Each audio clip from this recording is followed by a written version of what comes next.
Welcome back. You're watching the midweek edition of Business Morning on Channels Television. And today on the program, we're putting our eye on the banking sector. We're looking at latest developments that have come up in the sector and how this has affected liquidity in the system, as well as the Central Bank of Nigeria's moves to sanitize the bank. And I'm being joined on the program by an economic analyst, Kola Ogunle, and that's what we're going to be talking about on the show today. Thank you so much for joining us, Kola, this morning. Yeah, thank you. Good morning. Well, let's start with assessing the banking sector in the last quarters. In the last quarters, yes, of the year.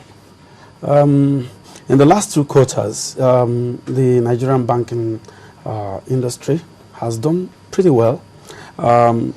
We have been able to maintain what I call exchange rate stability up until recently, when the CBN discovered that there are a lot of things that need to be fixed in terms of the exchange rate movement. We've stabilized at between 158 and 160 naira most of the time. The inflation rate has also been contained. We are still targeting the single digit, but we are improving. The liquidity ratios that has been the subject of much discussion in the last couple of days has been neither here nor there. It's been moving up and down, and the whole effort about liquidity is to ensure that we do not have a situation where inflation goes out of the way, and of course the exchange rate stability is also maintained. And if you look at the annual reports of the banks in the last 2 quarters, most of the banks have been doing well.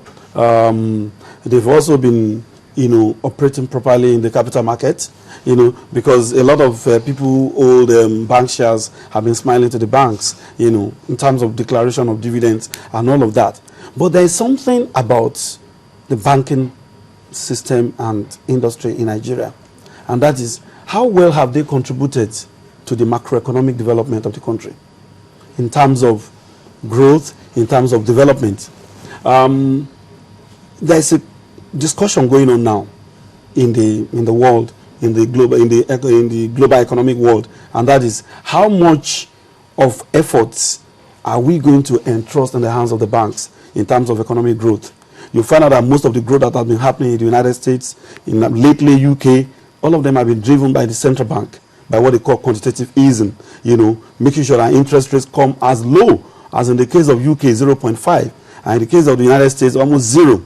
And so what we are looking at now is that within that economic milieu, where does Nigeria stand? Within all this economic development, you really didn't talk much on if the banks have actually improved retail banking and made credit more accessible to customers. When I started by saying that, how well have they contributed to growth and development? I mean, I was going to move into that later, because when you look at our banks, they are doing well. They are declaring profits. But what people are saying is that at the retail end, what has been happening? Are bank customers happy? What about the issue of charges, excessive charges? What about the issue of manipulation of interest rates and all of that? And the fact that most of the Nigerian banking public are financial illiterates. There has not been any effort on the part of the bank, not until recently, to do anything about some of these malpractices. But the regulatory environment itself has been lax in the past. But I think they are beefing up regulation now in terms of what has to happen in the banks, especially with respect to retail end of it. When you look at the blue chip companies, the governments, they get the best of services. But what happens to the ordinary man who goes to the bank? And how have we been able to affect development through the banking system? I'm talking about agriculture, I'm talking about industry, I'm talking about the so-called SMEs. These are key sectors that need to get finance to grow. If those key sectors of the economy are not on the move, then we cannot talk about employment generation or creation. I mean, if you want the private sector to create jobs, what happens to the cost of funds? What happens to the ordinary man who wants to patronize a microfinance institution and is paying about 100% per annum as interest rates, 10% per month, which is 120%. If it is 20%, that's about 240%. What kind of economy are we looking at here? We're not looking at consumer loans now. We're looking at people who want to trade, who want to do the small-scale carpenter, the bricklayer who needs some money just to put himself together to do business. How much interest is he getting? And what is responsible for all of this? I think these are the issues confronting the banking system in Nigeria today. Of course, everything starts from the head.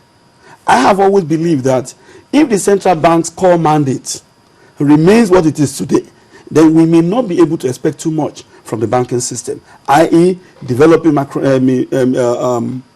making sure that there's macroeconomic stability, exchange rate stability, financial stability, and defending the value of the naira, as well as fighting inflation. Inflation is seen as enemy number one. And if you look at the whole gamut of policies that are coming in right now, if you look at it, strip of all the embellishments and whatever about it, it's all targeted at making sure inflation does not go out of hand and exchange rate stability is maintained. What is happening to employment as a key mandate of a central bank? Because what my friend in UK is saying, the young man from Canada, is saying that he will continue to reduce interest rates until unemployment falls to a particular level. The man in the United States, Bernard Cap, is saying, I will not do anything other than to continue to watch my interest rate, and I will not taper until when? Until I find out that my unemployment rate goes down.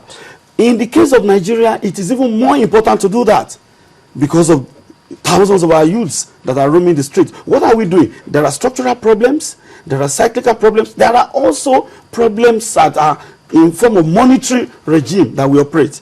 And that has to be made a key mandate of the central bank. Right now, the central bank is going after its mandate as defined by the legislation, i.e. fight inflation, make sure exchange rate does not go out of hand. But all these things happen in a systemic manner. When one goes up, it affects the other. But Kola, looking at the situation now, let's come back to what the central bank is doing as the regulator, trying to make sure that that systemic crisis that we actually experienced in 2009 when they discovered that some banks had, risk issues, does not repeat itself. And to that end, they came up with sort of a sinking fund to make sure that this doesn't happen, and if in the eventuality that it happens, taxpayers will not be made to pay for the sins of the banks. But let's quickly take a listen to what really transpired yesterday at the 314th meeting of the Bankers Committee, where they did talk about the sinking fund. We'll take a listen to that and we'll continue on the program.